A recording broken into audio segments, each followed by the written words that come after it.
Hey everybody, Doug 8798 here.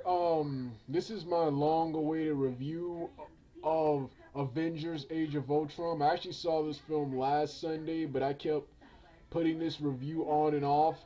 Finally, gonna get this review done right here, and I must say, last Sunday when I saw this movie blew me out of water. It totally exceeded my expectations from what I expected of this film. When I first heard about Avengers Age of Ultron last year, what the plot was going to be, I was kind of disappointed.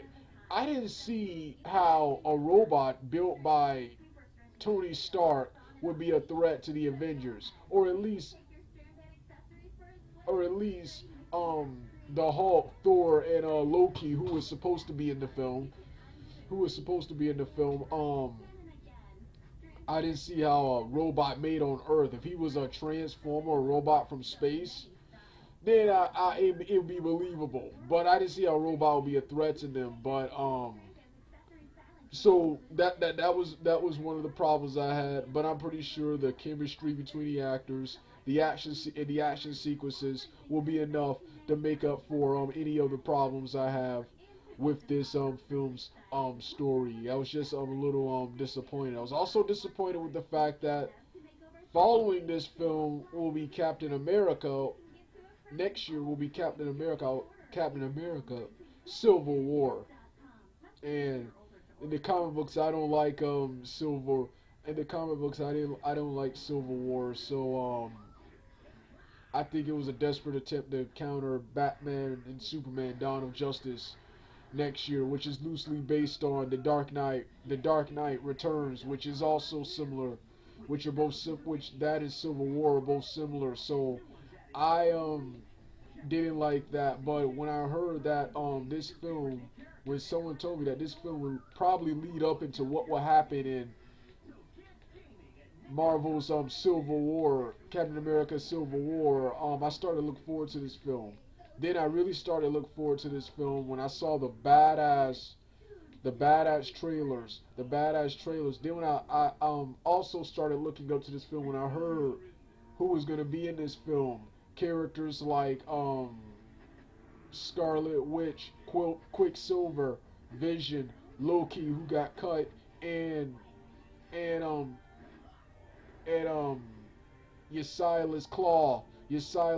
Claw, who becomes the comic book, the Fantastic Four villain Claw. And um, I think he's also the villain of the Black Panther, who I think is supposed to appear in this Marvel Cinematic Universe sometime. Then you got then also appearing in this film was supposed to be I mentioned Vision and Abomination, who also got cut. I was interested in seeing him in this film, but he got cut.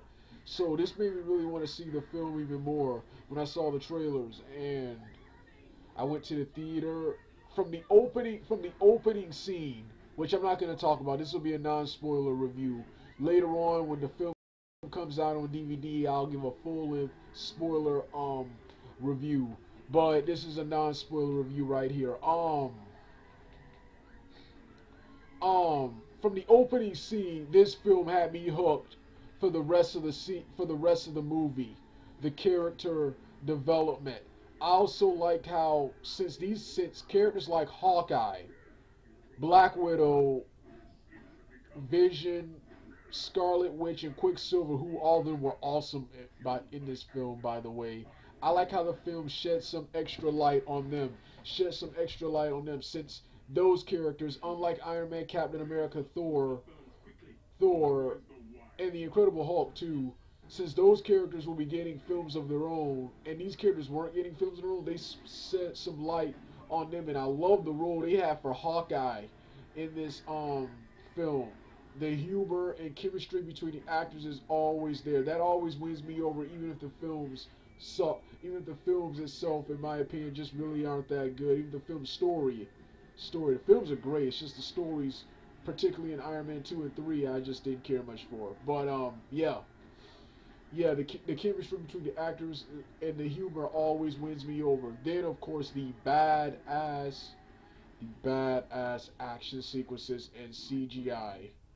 This film right here, I like all the Marvel Cinematic Universe films, with Iron Man 2 and 3 being my least favorites. But if you had asked me what was the best, this film would probably be the best Marvel Cinematic Universe film I've ever seen, MCU film I've ever seen. If you ask me which was the best, everything was awesome. The only disappointment I might have had is that you have Quicksilver and Scarlet Witch, but you don't have the X-Men in the Marvel Cinematic Universe.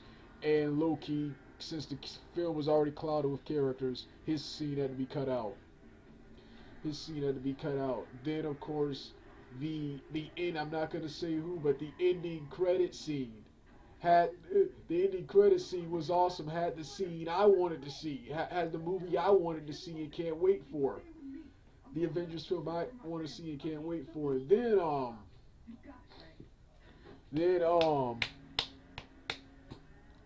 next the next event.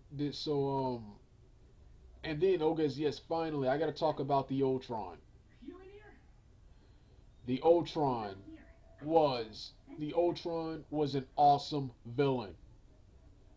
The Ultron was an awesome the Ultron was an awesome villain. And once again, going into this film, I thought he was gonna suck. I didn't see how a robot would be that much of a threat to them, but he was an awesome villain. And another thing, this villain, along with the other characters in this film, this film was more of a character study, of an art film, a character study, than a legit straight up action film, which is what I expected to see. And I usually hate it when films do that, but this film did a good job of that. Like I said, just an awesome film, man. I have like really little to no problems with it. This film, the cast, action, comedy, humor, drama, story was phenomenal, way better than I expected. So once again, awesome film. This is a non-spoiler review. When the film comes out, I'll give a full-length spoiler review. Alright, Doug out.